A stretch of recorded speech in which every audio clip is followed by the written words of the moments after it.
Hey everyone, this is Jason Long with Brainleaf, and tonight's thing of the night, or thing of the day, is going to be about planning.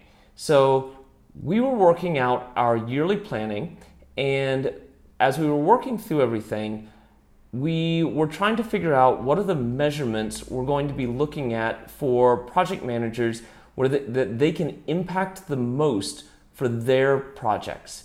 So the first thing to know about this is that there's two kinds of measures, two general kinds of measures. You've got what are called lag measures and what are called lead measures. A lag measure is something like profit or revenue. And this is something that by the time you get to a by the time you get to a lag measure, you can't do anything about it. When you're looking at your profit, when you're looking at how much money you have in the bank at the end of the quarter, there's nothing you can do at that point. That's a lag measure. A lead measure is the thing that you can do every single day or every single week to impact your lag measure. So a lead measure would be something like, by the way, so this is for project managers at an agency. We were looking at what lead measures can we implement that we can track on a daily or weekly basis. So we looked at some things like, let's see, I got it right here. Project growth, efficiency, the number of planned hours per week, which I thought was a good one at first. Let's see, increasing customer satisfaction, and really a number of other things.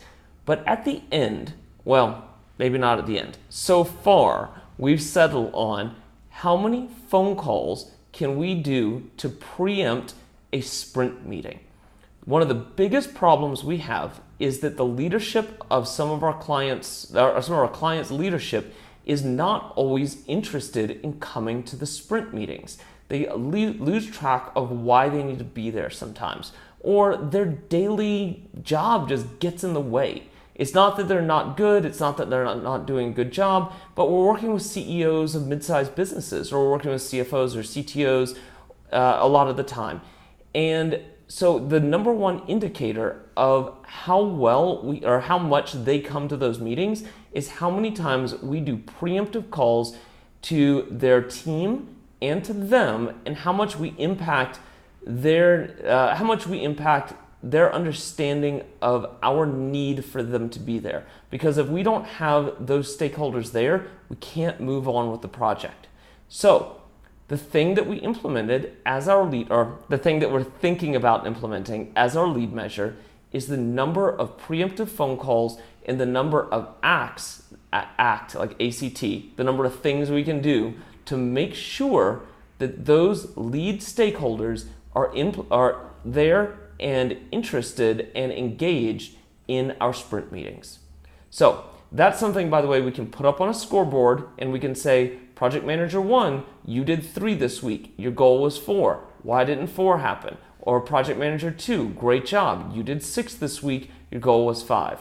And every single day we can measure that and say, you did a good job on this, and this is how, and then we, at the end of the month or at the end of the quarter, we can see how that impacts our actual revenue.